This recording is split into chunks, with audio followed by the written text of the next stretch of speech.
இனிமே கண்ணை மூடிட்டு கடலை எண்ணெய் வாங்கலாம். ஏன்னா மந்த்ரா கடலை எண்ணெய் இதயத்தின் தயாரிப்பு. வறுக்க பொரிக்க ஏன் எல்லா சமையலுக்கும் மந்த்ரா தான். மந்த்ரா கடலை எண்ணெய், அபார ருசி, ஆரோக்கியமான உடல் நலம். ரொம்ப டயர்டா இருக்கு. இயற்கையான டேட்ஸ், பாதாம், பிஸ்தா, கேஷு அண்ட் ஹனி கொண்டு தயாரிக்கப்பட்ட லயன் டேட் நட் பைட்ஸ். வணக்கம். செய்தி சுருக்கம். 1000 விளக்கு தொகுதிக்கு மாறுகிறாரா ஸ்டாலின்? கட்சியினர் விருப்பம் என்ன? சட்டசபை தேர்தலில் திமுக சார்பில் போட்டியிடுவோரிடம் விருப்ப மனு பெறும் பணி திமுக தலைமை அலுவலகத்தில் நேற்று துவங்கியது. தேர்தலில் போட்டியிட விரும்பும் கட்சி நிர்வாகிகள் மற்றும் தொண்டர்கள் 1000 ரூபாய் செலுத்தி விண்ணப்ப படிவங்களை பெற்றனர். பொது தொகுதிகளில் போட்டியிட விண்ணப்ப கட்டணமாக 25,000 ரூபாய், தனி தொகுதிகளில் போட்டியிட 15,000 ரூபாய் என கட்டணம் நிர்ணயிக்கப்பட்டுள்ளது. விருப்ப மனுவில் கட்சியில் வகிக்கும் பொறுப்பு, உள்ளாட்சி அமைப்புகள் மற்றும் வேறு அமைப்புகளில் வகிக்கும் பதவி, கட்சி போராட்டங்களில் பங்கேற்று சிறை சென்றது உள்ளிட்ட பல்வேறு கேள்விகள் கேட்கப்பட்டுள்ளன.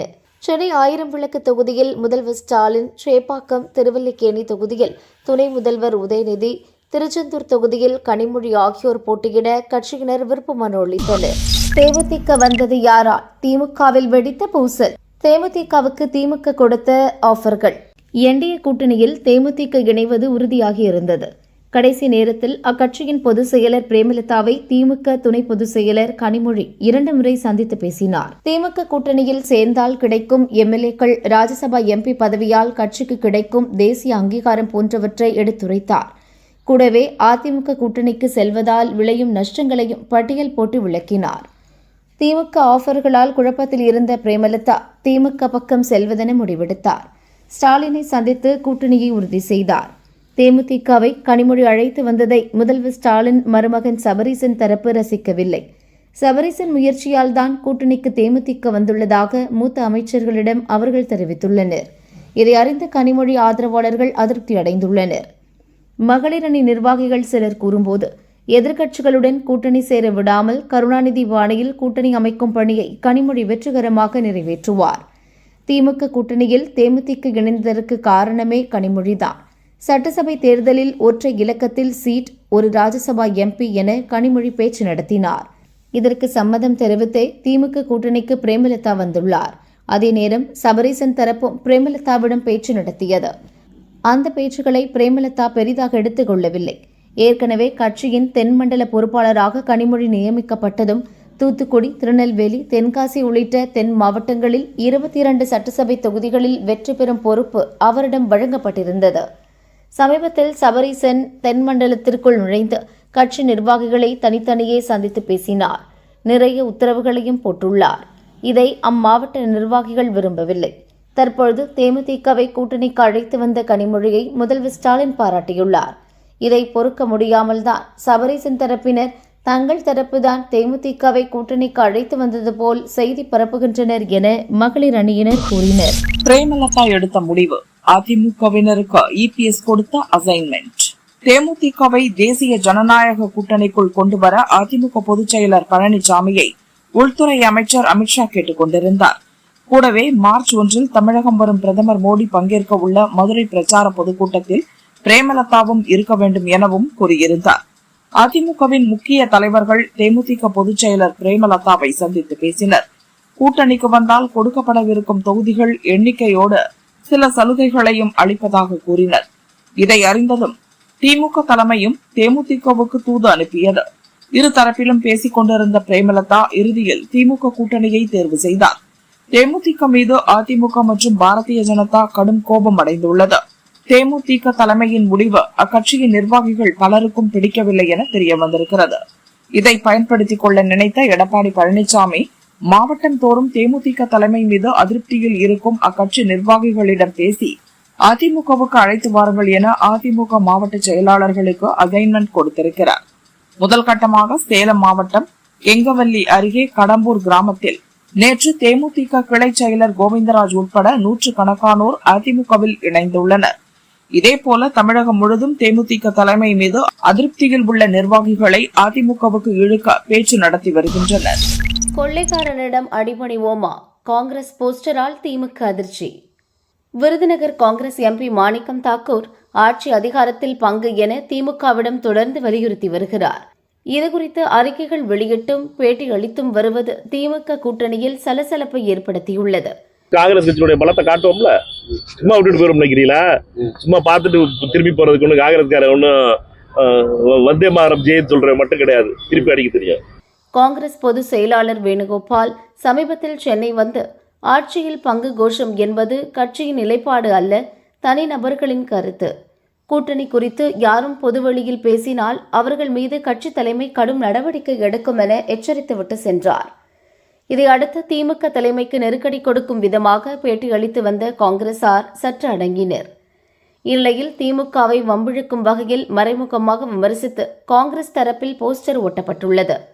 மதுரை மாவட்ட காங்கிரஸ் சார்பில் கூத்தியார் குண்டு சக்கரவர்த்தி அம்பலம் என்பவர் மதுரையின் பல்வேறு பகுதிகளிலும் ஒட்டியுள்ள போஸ்டர்களால் திமுகவினர் கடும் அதிர்ச்சி அடைந்துள்ளனர். வெள்ளைக்காரனையே விரட்டிய காங்கிரஸ் இந்த கொள்ளைக்காரனிடம் அடிபணிவோமா என்ற வாசகங்களுடன் அச்சிடப்பட்ட அந்த போஸ்டரில் ராகுல், சோனியா, மாணிக்கம் தாக்கூர் படங்கள் இடம்பெற்றுள்ளன. கொள்ளைக்காரன் என காங்கிரஸ் யாரை கூறுகிறது என கேள்வி எழுந்துள்ளது. இதற்கு திமுகவினர் கடும் எதிர்ப்பு தெரிவித்து வருகின்றனர். ஒட்டப்பட்ட சில மணி நேரங்களில் அந்த போஸ்டர்களை ஒரு தரப்பினர் கிழித்து எறிந்தனர். மாஜி அதிகாரிகளுக்கு தாவேகாவில் கூடும் மவுசு, மாஸ்டர் பிளான் ரெடி. சட்டசபை தேர்தலில் போட்டியிடும் தாவேக வேட்பாளர்களுக்கு உதவ முன்னாள் அரசு அதிகாரிகளை தன்னார்வலர்களாக நியமிக்க அக்கட்சி தலைமை திட்டமிட்டுள்ளதாக தகவல் வெளியாகியுள்ளது. தமிழக சட்டசபை தேர்தல் அறிவிப்பு விரைவில் வெளியாக உள்ளது. தாவேக சார்பில் தேர்தலில் போட்டியிடுவோரிடம் தபால் மற்றும் நேரடியாக விருப்ப மனுக்கள் பெறப்பட்டன. பூர்த்தி செய்யப்பட்ட விருப்ப மனுக்களை கட்சி தலைமை அலுவலகத்தில் சமர்ப்பிப்பது நேற்றுடன் முடிந்தது. விரைவில் வேட்பாளர் தேர்வுக்கான நேர்காணல் நடக்கிறது. இந்நிலையில் தாவேக சார்பில் சட்டசபை தேர்தலில் போட்டியிடும் வேட்பாளர்களுக்கு உதவ தன்னார்வலர்களை நியமிக்க கட்சி தலைமை முடிவு செய்திருப்பதாக தகவல் வெளியாகியுள்ளது. இதுகுறித்து தாவேக வட்டாரங்கள் கூறியதாவது: தேர்தலில் போட்டியிடும் தாவேக வேட்பாளர்களுக்கு வேட்புமனு தாக்கல் துவங்கி அனைத்து வித தேர்தல் செயல்பாடுகளிலும் உதவ முன்னாள் அரசு அதிகாரிகள், ஊழியர்களை தன்னார்வலர்களாக பணியமர்த்த தலைமை முடிவு செய்துள்ளது. தாக்கல் செய்யும் வேட்பு மனுக்களில் தவறுகள் இடம்பெறாமல் இருக்கவும் தேர்தல் கமிஷன் விதிகளை முறையாக கடைபிடிக்கவும் இந்த நடவடிக்கை எடுக்கப்பட்டுள்ளது என்று அவர்கள் கூறினர். தேமுதிகவை தட்டி தூக்கிய திமுக, பழம் நழுவி பாலில் விழுந்த கதை, 2 முக்கிய புள்ளிகளும் பின்னணி ரகசியமும். சென்னை அறிவாலயத்தில் நேற்று முதல்வர் ஸ்டாலினை சந்தித்து திமுக உடனான கூட்டணியை உறுதி செய்தார் தேமுதிக பொதுச் செயலாளர் பிரேமலதா. தேமுதிக வரவை எதிர்பார்த்து காத்திருந்த அதிமுக தலைவர்களுக்கு பிரேமலதா முடிவு கடும் அதிர்ச்சியை ஏற்படுத்தியுள்ளது. காரணம், திமுகவை முந்திக் கொண்டு அதிமுக தான் தேமுதிகவுடன் தீவிரமாக பேச்சுவார்த்தை நடத்தி வந்தது. சில நாட்களுக்கு முன்பு கூட கோவை ஈஷா மையத்தில் நடந்த மகா சிவராத்திரி விழாவில் மத்திய அமைச்சர் எல் முருகன், அதிமுக முன்னாள் அமைச்சர் வேலுமணி, தேமுதிக பொதுச் செயலாளர் பிரேமலதா பங்கேற்றனர். அதனால் எப்படியும் அதிமுக கூட்டணிக்கு தான் தேமுதிக போகும் என அதிமுக பாஜவினர் நினைத்தனர். பொது வெளியிலும் அதே எதிர்பார்ப்பு நிலவியது. ஆனால் கடைசி நேரத்தில் யாரும் எதிர்பாராத வகையில் அறிவாலயம் சென்று திமுக கூட்டணியை உறுதி செய்துவிட்டது தேமுதிக. இந்த நிலையில் தேமுதிக கூட்டணி மலர்ந்தது எப்படி என்பது பற்றி அறிவாலய வட்டாரம் கூறியது. முதல் முறையாக 2006 சட்டசபை தேர்தலை தேமுதிக சந்தித்தது. விஜயகாந்த் மட்டும் வெற்றி பெற்றார். தனித்து போட்டியிட்டு 8% ஓட்டு பெற்றது. 2009 லோக்சபா தேர்தலில் தோல்வியடைந்தாலும் 10% ஓட்டு வாங்கியிருந்தது.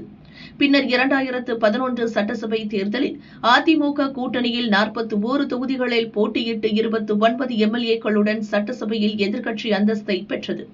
2014 லோக்சபா தேர்தல், 2019 லோக்சபா தேர்தல், 2024 லோக்சபா தேர்தலில் தொடர்ந்து தோல்வியை சந்தித்தது.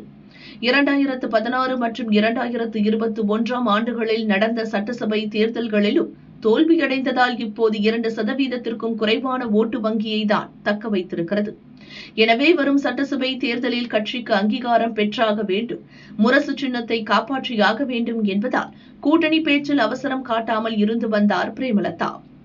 பழனிசாமி தலைமையிலான அதிமுகவும் தொடர்ந்து தோல்வியை சந்தித்து வருவதால் அதன் தலைமையிலான கூட்டணியில் இணைய அவர் விரும்பவில்லை.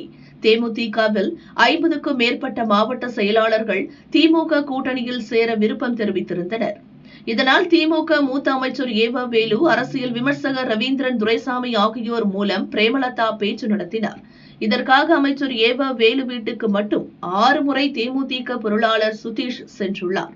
தேமுதிகவுக்கு 6 சட்டசபை தொகுதிகளும் 1 ராஜ்யசபா பதவியும் வழங்குவது என பேசப்பட்டது. அதை ஏற்றுக்கொண்டதால் இரு கட்சிகளிடையே கூட்டணி மலர்ந்துள்ளது என்று அறிவாலய வட்டாரம் கூறியது. நிதியமைச்சர் பெயரில் போலி வீடியோ, மத்திய அரசு வார்னிங். மத்திய நிதியமைச்சர் நிர்மலா சீதாராமன் பேசுவது போன்ற தோற்றத்தில் ஏஐ தொழில்நுட்பத்தை பயன்படுத்தி சமூக வலைதளங்களில் போலி வீடியோக்கள் பரப்பப்படுகின்றன. மாதம் 22,000 ரூபாய் முதலீடு செய்தால் 15 லட்சம் ரூபாய் வருமானம் கிடைக்கும் என சமூக வலைதளங்களில் இவ்வாறு பரவி வரும் விளம்பரம் போலியானது என மத்திய அரசு எச்சரித்துள்ளது. மத்திய அமைச்சரோ அல்லது அரசோ இதுபோன்ற எந்த ஒரு முதலீட்டு திட்டத்தையும் அறிவிக்கவில்லை. மக்களை திசை திருப்பவும் பணத்தை பறிக்கவும் திட்டமிட்டு பரப்பப்படும் மோசடி வீடியோ இது என மத்திய அரசின் PIB குழு விளக்கம் அளித்துள்ளது. மேலும் பொதுமக்களுக்கு நம்பிக்கையை ஏற்படுத்த பிரபலமானவர்களின் பெயரை பயன்படுத்தி குறுகிய காலத்தில் பெரும் பணம் ஈட்டலாம் என ஆசை காட்டும் மோசடிகளில் சிக்க வேண்டாம் என அரசு அறிவுறுத்தியுள்ளது. அதே சமயம் மிக அதிக லாபம் தரும் திட்டங்கள் என்றாலே கவனமாக இருங்கள் என நிபுணர்கள் எச்சரித்துள்ளனர். செபி, ஆம்பி, RBI போன்ற அமைப்புகளின் இணையதளத்தில் தகவலை உறுதிப்படுத்துங்கள். சமூக வலைதளங்களில் வரும் சந்தேகம் ஏற்படுத்தும் லிங்குகளை கிளிக் செய்யாதீர்கள். வங்கி விவரங்கள், OTP, ஆதார், பான் போன்ற தனிப்பட்ட தகவலை தெரியாதவர்களிடம் பகிர வேண்டாம். சமூக வலைதள விளம்பரங்களை உடனே நம்பாதீர்கள் என்றும் ஆலோசனை வழங்கினர். பிரதமர் மோடியுடன் நட்புறவு, இந்தியா வர ட்ரம்ப் விருப்பம். அமெரிக்க அதிபர் டொனால்ட் ட்ரம்ப் இந்தியாவுக்கு வர ஆர்வமாக இருப்பதாக அந்நாட்டின் தூதர் சர்ஜியோ கோர் தெரிவித்தார். பல கட்ட பேச்சுக்கு பின் அமெரிக்கா இந்தியா இடையே இடைக்கால வர்த்தக ஒப்பந்தம் சமீபத்தில் கையெழுத்தானது. இதனால் இந்தியாவுக்கான வரி 18% குறைக்கப்பட்டது. இதையடுத்து இரு நாடுகளுக்கு இடையேயான உறவு புத்துயிர் பெற்றுள்ளது. இந்நிலையில் இந்தியாவுக்கான அமெரிக்க தூதர் சர்ஜியோ கோர் தெரிவித்ததாவது: அமெரிக்க அதிபர் ட்ரம்ப் இந்தியா வருவதற்கு மிகவும் ஆர்வமாக உள்ளார். அவருக்கும் பிரதமர் மோடிக்கும் இடையே நல்ல நட்புறவு உள்ளது. சரியான நேரத்தில் இந்த பயணம் நடக்கும். இரு நாடுகளுக்கு இடையே வர்த்தக ஒப்பந்தம் விரைவில் கையெழுத்தாகும். அமெரிக்க வெளியுறவு அமைச்சர் மார்கோ ரூபியோவும் விரைவில் இந்தியா வரவுள்ளார். இந்த பயணம் குவாட் எனப்படும் இந்தியா, அமெரிக்கா, ஜப்பான், ஆஸ்திரேலியா ஆகிய 4 நாடுகளின் கூட்டமைப்பு தொடர்புடையது. மார்கோவின் பயணம் இருதரப்பு உறவுகளை மேலும் வலுப்படுத்தும் என்றும் அவர் கூறினார்.